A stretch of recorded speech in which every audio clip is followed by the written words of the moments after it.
오늘 하나님께서 저와 여러분에게 주시는 하나님의 말씀은 갈라디아서 3장 13절에서 14절 말씀으로 예수님은 우리의 신분을 변화시킨다 하십니다. 예수님은 우리의 신분을 변화시킨다 하십니다. 이러한 제목으로 하나님의 말씀을 선포하겠습니다. 이 말씀이 선포될 때 말씀을 듣는 여러분들에게 성령님이 임하셔서 삶과 신앙이 변화되고 예수님을 통해 신분이 변화되는 놀라운 은혜가 임하시기를 소망합니다. 사랑하는 성도 여러분, 오늘 성령의 감동으로 기록된 본문 말씀을 통하여 하나님께서는 저와 여러분에게 예수님은 우리의 신분을 변화시킨다 하시면서 축복의 말씀을 주십니다. 그러면 예수님을 통해 신분을 변화를 받으려면 어떻게 해야 하고 또 어떤 복을 받게 될까요? 첫째로 예수님이 주시는 신분의 변화를 받으려면 죄사함을 받아야 한다 하십니다. 오늘 성경 본문 말씀 갈라디아서 3장 13절에 이렇게 말씀하십니다.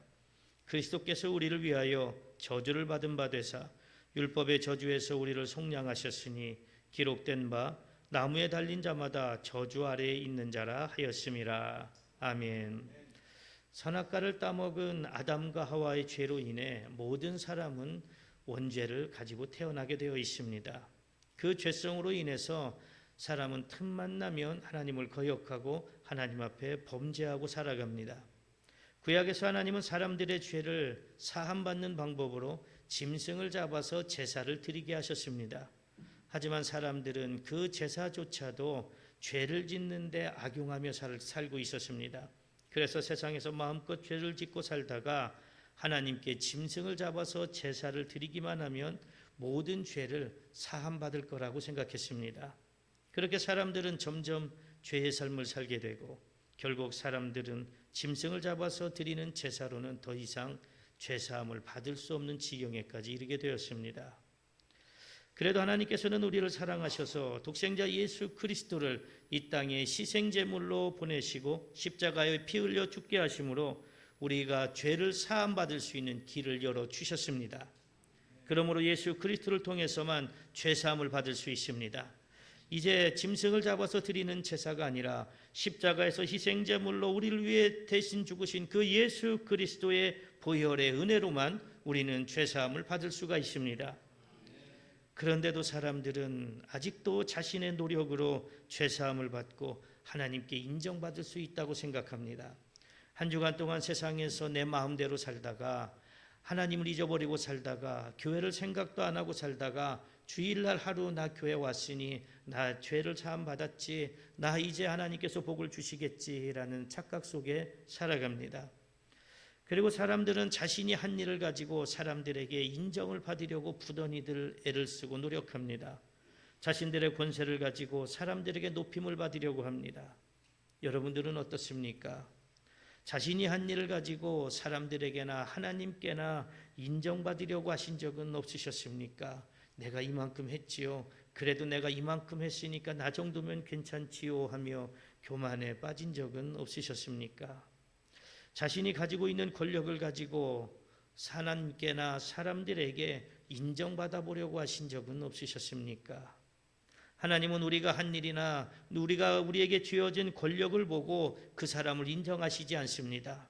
하나님은 우리가 하나님을 경외하는 믿음을 보시고 인정하십니다. 믿음의 조상 아브라함이 어떤 큰 일을 했기 때문에, 어떤 큰 업적을 이루었기 때문에 하나님께 인정받은 것이 아닙니다. 권력이 있어서 인정받은 것이 아닙니다. 오직 하나님을 경외하는 믿음 하나 가지고 하나님께 인정을 받았습니다. 아브라함이 행위로 하나님께 인정을 받았다면, 아브라함이 하나님 앞에 무엇인가 해서 인정을 받았다면 그것이 가장 큰 행위가 무엇이었을까요? 아마도 아들 이삭을 제물로 바치라는 것 아니었겠습니까? 세상에 어떤 믿음으로도 자기 자식을 바칠 수가 있겠습니까? 그런데 아브라함은 하나님의 명령에 아들 이삭을 바치려고 했습니다. 만약 아브라함이 아들 이삭을 제물로 바쳤다면, 그래서 하나님이 이삭의 생명을 취하셨다면 아들을 죽인 비정한 아버지가 바로 아브라함입니다. 그 아브라함이 사람들에게 어떤 평가를 받을까요? 정말 신앙생활 잘했구나, 하나님을 경외했구나, 이런 평가를 받겠습니까? 아니면 아들을 죽인 비정한 아버지로 평가를 받겠습니까? 그리고 믿지 않는 사람들은 하나님을 아들을 죽이라고 하는 비정한 신으로 생각하고 하나님을 믿지 않으려고 할 것입니다. 하나님은 사람이 무엇을 했느냐를 보는 것이 아니라 하나님을 경외했느냐, 경외하고 있느냐 하는 그 믿음을 보십니다. 로마서 4장 2절에서 3절에 만일 아브라함이 행위로서 의롭다 하심을 받았으면 자랑할 것이 있으려니와 하나님 앞에서는 없느니라. 성경이 무엇을 말하느냐? 아브라함이 하나님을 믿음에 그것이 그에게 의로 여겨진 바가 되었느니라. 이렇게 말씀하십니다. 하나님을 믿는다는 것은 또한 하나님의 독생자 예수 그리스도를 믿는 것입니다. 예수 그리스도를 믿는다는 것은 예수님이 나를 위해 십자가에 달려 죽으셨음을 믿는 것입니다. 예수님이 십자가에 달려 죽으심으로 나의 죄가 사함받게 되었음을 믿는 것입니다. 죄의 자녀에서 하나님의 자녀로 신분이 변화되는 것을 믿는 것입니다. 그러므로 세상에서 아무리 큰 일을 했어도, 세상에서 아무리 많은 권력을 가지고 있어도, 세상에서 아무리 많은 돈을 벌고 떵떵거리며 살고 있어도 예수님을 구세주로 믿고 영접하지 않았다면 그 죄를 용서받을 수 없습니다. 구원받을 수가 없습니다. 겉으로 보기에는 사람들에게 인정받고 하나님께 인정받는 사람인 것 같은데 실상은 사람들에게는 인정받는 것 같지만 하나님께는 인정받지 못하는 죄인일 수밖에 없습니다. 그렇기 때문에 죄인된 우리들은 세상적인 것이 아니라 하나님의 독생자 예수 그리스도를 믿어야 합니다. 예수 그리스도를 통해 죄사함을 받아야 합니다. 그래서 예수님을 통해 죄인의 신분에서 하나님의 신분으로, 하나님의 자녀로 신분의 변화를 받아야 합니다. 예수님께서 십자가에 달리셨을 때 양옆에 죄인 둘이 같이 십자가에 달렸습니다. 그때 한 죄인이 예수님을 비방하며 욕합니다. 그러자 다른 죄인이 이야기합니다. 왜 그 사람을 꾸짖냐? 우리는 죄가 있어서 당연히 십자가에 달리는 이 죄를 받는 게 맞지만 저 예수는 죄가 없으신데 십자가에 달리셨다. 그러니 조용히 하라. 그러면서 예수님께 자기를 구원해 줄 것을 요청합니다. 그 죄인은 예수님이 하나님의 아들이심을 알았고 예수님을 통해 구원받을 수 있었음을 믿었습니다. 그러자 예수님께서 그 죄인에게 구원을 허락하셨고 그 사람은 죄인의 신분에서 하나님의 자녀의 신분으로 변화되었습니다. 누가복음 23장 41절에서 43절에 이렇게 말씀하십니다. 우리는 우리가 행한 일에 상당한 보응을 받는 것이니 이에 당연하거니와 이 사람이 행한 것은 옳지 않은 것이 없느니라 하고 이르되 예수여 당신의 나라에 임하실 때에 나를 기억하소서 하니 예수께서 이르시되 내가 진실로 내게 이르노니 오늘 네가 나와 함께 낙원에 있으리라 하시니라. 아멘. 사랑하는 성도 여러분, 하나님 앞에서 죄인임을 고백하십니까? 오직 예수 그리스도를 통해서만 죄사함을 받을 수 있음을 믿으십니까? 예수 그리스도를 통해 죄사함을 받아야 신분의 변화를 받을 수 있음을 믿으십니까? 여러분들이 하나님 앞에 죄인임을 고백하시기 바랍니다. 예수 그리스도를 통해 주시는 죄사함의 은혜를 사모하시기 바랍니다. 그래서 예수님을 통해 죄사함의 은혜를 받고 죄의 자녀에서 하나님의 자녀로 신분이 변화되어 구원받고 천국 백성이 되어 영생을 누리는 복을 받으시기를 축복합니다.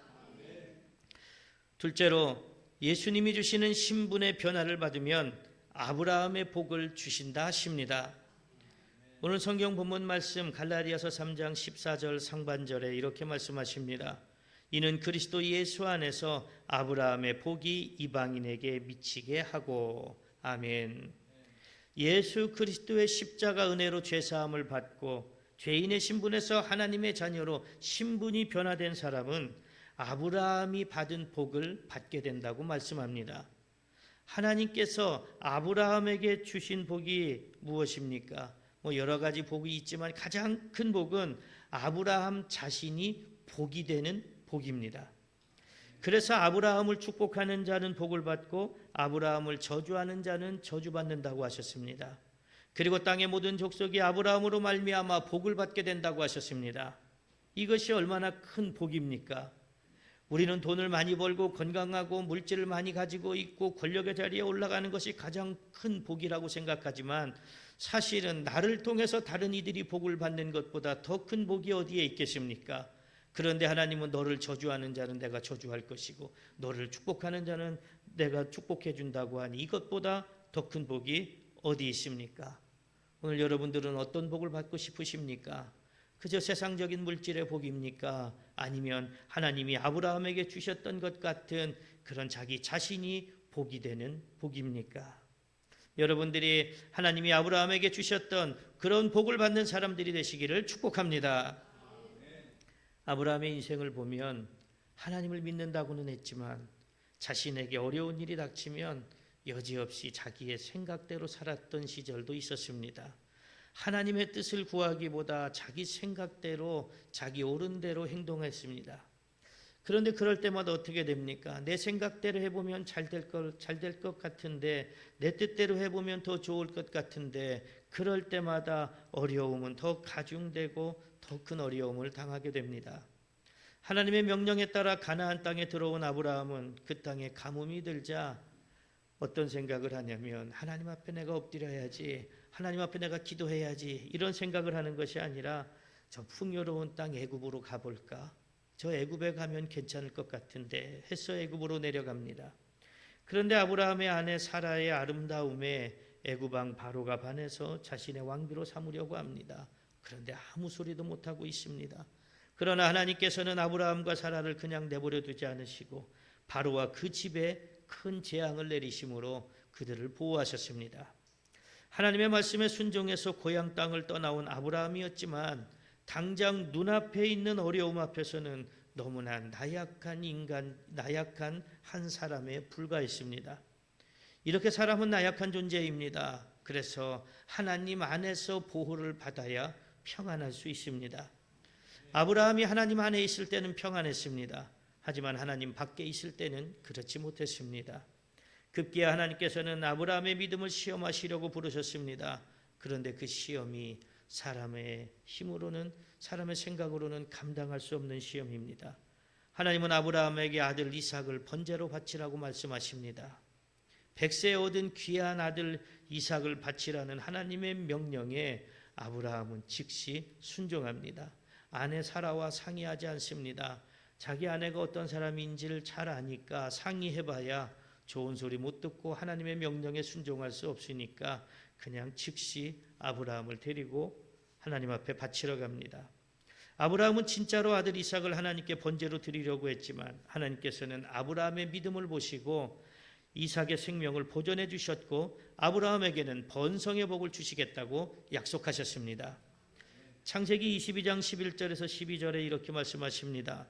여호와의 사자가 하늘에서부터 그를 불러 이르시되 아브라함아 아브라함아 하시는지라 아브라함이 이르되 내가 여기 있나이다 하매 사자가 이르시되 그 아이에게 내 손을 대지 말라 그에게 아무 일도 하지 말라 네가 네 아들 내 독자까지도 내게 아끼지 아니하였으니 내가 이제야 네가 하나님을 경외하는 줄 아노라. 아멘.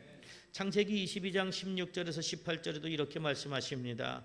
이르시되 여호와께서 이르시기를 내가 나를 가리켜 맹세하노니 네가 이같이 행하여 네 아들 내 독자까지도 아끼지 아니하였은즉 내가 네게 큰 복을 주고 네 씨가 크게 번성하여 하늘의 별과 같고 바닷가의 모래와 같게 하리니 네 씨가 그 대적의 성문을 차지하리라. 또 네 씨로 말미암아 천하 만민이 복을 받으리니 이는 네가 나의 말을 준행하였음이니라 하셨다 하니라. 아멘. 본문 말씀에서 그리스도 예수 안에서 아브라함의 복이 이방인에게 미친다고도 말씀하고 있습니다. 엄밀히 말하면 우리도 다 이방인입니다. 그런데 하나님께서 독생자 예수 그리스도를 십자가에서 달려 죽게 하심으로 누구든지 예수님을 믿으면 죄사함을 받고 하나님의 자녀가 되는 복을 주셨습니다. 그래서 이제까지는 구원받지 못할 죄인이었지만 이제는 하나님의 자녀가 되었으므로 아브라함이 받았던 복을 우리도 그대로 받을 수 있게 되었다는 말씀입니다. 그러므로 우리들도 아브라함이 하나님 안에 있었던 것처럼 이제 우리도 예수 그리스도 안에 있어야 합니다. 그러면 예수 그리스도 안에 있는다는 것은 무엇일까요? 아브라함처럼 하나님에 대한 믿음의 삶을 사는 것입니다. 아브라함처럼 하나님께 대한 믿음을 증명해 보이는 삶을 사는 것입니다. 단순히 나 주일날 교회 하루 왔으니까 나 예수님 안에 있는 거지요, 나 믿음 있는 거지요, 내 믿음 보시지요가 아니라 정말 내가 예수님 안에 있는지, 정말 내가 믿음을 증명해 보일 수 있는지 내 삶을 통해서 증명해 보여야 합니다. 예수님께서 우리에게 마지막까지 말씀하신 것이 복음을 전하라는 말씀입니다. 단순히 전하라는 것이 아닙니다. 복음을 전해서 제자를 삼으라고까지 하셨습니다. 내가 전도해 와서 이 자리에 앉혀놓는 것으로 끝나는 것이 아니라 전도해온 사람을 내가 그 신앙을 잘 양육할 책임이 나에게 있습니다. 교회들이 태신자 전도를 해서 전도 대상자들을 써내고 10달 동안 품고 기도합니다. 세상에 어떤 부모가 내가 이제 10달 동안 너를 품고 너를 출산했으니 이제 네가 혼자 살아봐라 하는 부모가 어디 있습니까? 이 자녀가 성장해서 자기 앞가림을 할 때까지 부모가 온갖 정성을 다합니다. 그렇듯이 내가 기도하고 내가 전도해온 대상은 그 신앙이 성장하고 자라나서 자기 신앙을 지킬 수 있을 때까지 가장 옆에서 보살펴주고 힘을 줄 수 있는 것은 바로 내가 되어줘야 합니다. 그렇게 내 믿음을 하나님 앞에, 예수님 앞에 증명해 보여야 합니다. 그런데 우리의 신앙생활은 너무나 편하고 너무나 쉽게 생각합니다. 그냥 나 주일날 하루 교회 왔으면 나 믿음 있는 거지. 내가 그래도 주일날은 교회 오니까 이 정도면 하나님이 나를 인정하시겠지라는 생각에 빠져 있습니다. 저와 여러분들이 그런 아니란 생각에 빠져 있지 않기를 바랍니다. 그렇게 쉽게 믿음을 인정받을 수 있다면 얼마나 좋겠습니까? 그렇게 쉽게 구원을 받을 수 있다면 얼마나 좋겠습니까? 저와 여러분들이 하나님께, 예수님께 온전히 인정받는 믿음의 사람들이 될 수 있기를 축복합니다. 우리들이 예수님의 은혜로 하나님의 자녀가 되는 신분의 변화를 받았듯이 아직도 세상에는 예수님을 믿지 않고 죄의 삶을 살고 있는 죄인들이 많습니다. 그들에게 우리가 예수 그리스도의 복음을 전해야 합니다. 그들을 주님의 품으로 데리고 와서 그들의 신앙을 잘 성장시켜 나가야 합니다. 그래서 그들도 하나님의 자녀로 신분이 변화되는 복을 받게 해야 합니다. 그러다 보면 박해를 받을 수도 있습니다. 고난을 당할 수도 있습니다. 전도의 현장에 나가보면 얼마나 많은 서러움을 당하기도 합니까? 무시를 당하기도 합니다. 내 모습이 초라해지고 비참해질 수도 있습니다. 그러다 보니 복음을 전하지 못하게 하려는 사탄의 달콤한 유혹에 쉽게 넘어갈 때도 있습니다. 그러나 그 모든 것을 이겨내고 예수 그리스도의 복음을 전하는 사명을 감당해서 우리의 믿음을 예수님께 증명해 보여야 합니다. 그래야 아브라함이 받았던 복을 우리도 받을 수 있습니다. 사랑하는 성도 여러분, 여러분들이 아브라함이 받았던 복을 받고 싶으십니까? 여러분들은 지금 예수님 안에 있습니까? 예수님 밖에 있습니까? 여러분들이 하나님 안에 있었던 아브라함처럼 예수님 안에 있는 신실한 신앙인들이 되시기를 소망합니다. 어떤 시험과 환난이 와도 흔들리거나 넘어지지 않고 예수님 안에서 복음 전파의 사명을 감당하시기를 바랍니다. 그래서 온전한 하나님의 자녀가 되는 신분의 변화를 받게 되시기를 바랍니다. 하나님께서 여러분들을 지켜주시고 아브라함이 받았던 복을 받게 하실 것입니다. 여러분들이 예수님을 통해 하나님의 자녀로 신분이 변화되고 아브라함처럼 복받는 성도들이 되시기를 축복합니다. 셋째로, 예수님이 주시는 신분의 변화를 받으면 성령을 주신다 하십니다. 오늘 성경 본문 말씀 갈라디아서 3장 14절 하반절에 이렇게 말씀하십니다. 또 우리로 하여금 믿음으로 말미암아 성령의 약속을 받게 하려 함이라. 아멘. 예수님을 믿고 죄사함을 받고 신분의 변화는 되었지만 언제든지 사탄의 꾀임에 넘어가 다시 죄인의 신분으로 추락할 수 있습니다. 어제는 하나님의 자녀였는데 오늘은 사탄의 자녀입니다. 아무리 예수님을 믿는다고 해도 한순간 방심하면 우리의 마음과 생각을 사탄에게 빼앗겨 버릴 수 있습니다. 사탄은 우리의 생각과 마음 속에 교묘히 파고들어서 우리가 깨닫지 못할 정도로 생각과 마음을 사로잡아 버립니다. 그래서 하나님이 하시는 일을 가로막는 죄를 지으면서도 그것이 잘하는 일이라고 착각하게 만들어서 더 큰 죄를 짓게 합니다. 온전한 신앙의 삶을 살지 않으면서도 나 정도면 신실해야 하는 착각에 빠져들게 만듭니다. 결국 하나님의 자녀가 아닌 사탄의 자녀가 되어 영원한 지옥의 형벌을 받게 만들려고 합니다. 사탄은 베드로에게 들어가 하나님이 하시는 구원의 사역을 베드로에게 들어가서 예수님이 하시려고 하는 구원의 사역을 방해하려고까지 했습니다. 가룟 유다에게 들어가서 예수님을 십자가에 달려 죽게 하려고 은 30에 예수님을 팔게 했습니다. 마태복음 16장 23절에 예수께서 돌이키시며 베드로에게 이르시되 사탄아 내 뒤로 물러가라. 너는 나를 넘어지게 하는 자로다. 네가 하나님의 일을 생각하지 아니하고 도리어 사람의 일을 생각하는도다 하시고 이렇게 책망하셨습니다. 누가복음 22장 3절에서 4절에도 이렇게 말씀하십니다.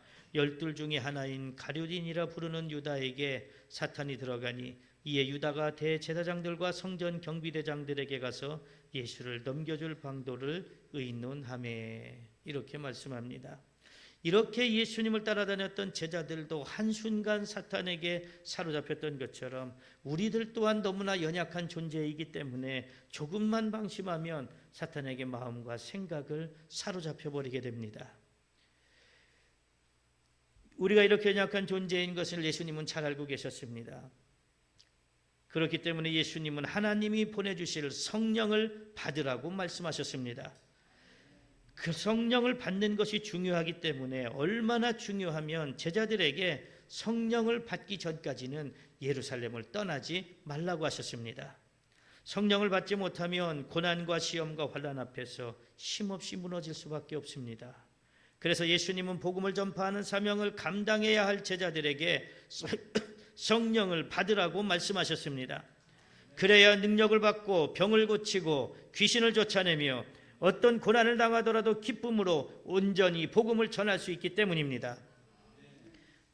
예수님의 제자들은 예수님이 잡히시자 두렵고 떨림으로 마음이 너무나 힘없이 무너졌습니다. 그래서 예수님을 버리고 도망갔습니다. 그러나 제자들이 성령 충만을 받은 후에는 권능도 같이 받았습니다. 병든 자들을 고쳤습니다. 죽은 자들을 살렸습니다. 귀신 들린 자들을 해방시키셨습니다. 베드로가 말씀을 선포하니까 3,000명이 회개하고 돌아오는 역사도 일어났습니다. 그리고 복음을 전하다가 당하는 고난을 오히려 자랑스러워하고 감사하며 고난을 당할수록 더욱 예수 그리스도의 복음을 전했습니다. 이렇게 어떤 고난과 환난과 핍박 속에서도 목숨을 걸고 예수 그리스도의 복음을 전함으로 땅끝까지 예수님의 증인이 되라고 하신 말씀이 그대로 이루어졌습니다. 사도행전 1장 8절에 이렇게 말씀하십니다. 오직 성령이 너희에게 임하시면 너희가 권능을 받고 예루살렘과 온 유대와 사마리아와 땅끝까지 이르러 내 증인이 되리라 하시니라. 아멘. 이렇게 예수님을 통해 죄의 자녀에서 하나님의 자녀로 신분이 변화되면 하나님께서 보내주시는 성령을 받게 됩니다. 하지만 성령은 가만히 있는다고 받게 되는 것이 아닙니다. 교회만 열심히 나온다고 받을 수 있는 것이 아닙니다.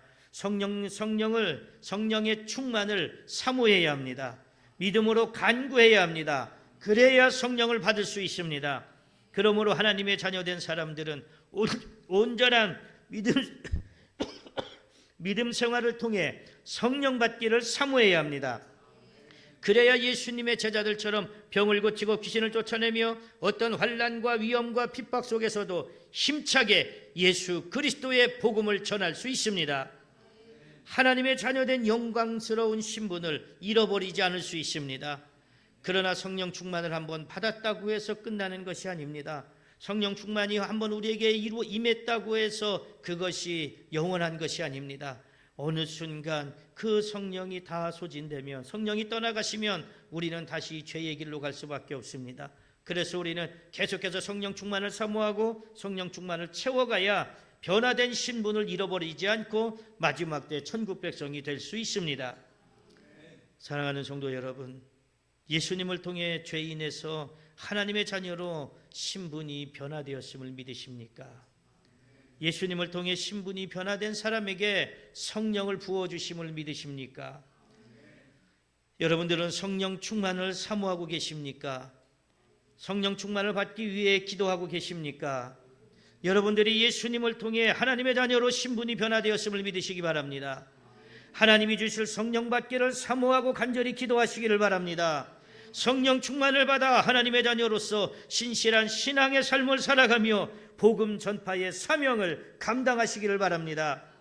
그래서 하나님의 자녀로 변화된 신분을 잃어버리지 않고 마지막 날까지 하나님의 자녀로 살아서 천국에서 영생을 누리는 복을 받으시기를 축복합니다. 사랑하는 성도 여러분, 오늘 성령의 감동으로 기록된 본문 말씀을 통하여 하나님께서는 저와 여러분에게 예수님은 우리의 신분을 변화시킨다고 하시면서 축복의 말씀을 주셨습니다. 그러면 예수님을 통해 신분의 변화를 받으려면 어떻게 해야 하며 어떤 복을 받게 된다고 하셨습니까? 첫째로 예수님이 주시는 신분의 변화를 받으려면 죄사함을 받아야 한다 하셨습니다. 둘째로 예수님이 주시는 신분의 변화를 받으면 아브라함의 복을 주신다 하셨습니다. 셋째로 예수님이 주시는 신분의 변화를 받으면 성령을 주신다 하셨습니다. 그러므로 여러분들도 예수님께 죄사함을 받고 예수님이 주시는 신분의 변화를 받아서 아브라함이 받았던 복을 받고 성령을 받으시기를 축복합니다. 그래서 마지막 날까지 복음 전파의 사명을 감당함으로 하나님의 자녀들에게 예비된 천국에서 영원한 생명을 누리는 복된 사람들이 되시기를 간절히 축복합니다. 기도하겠습니다.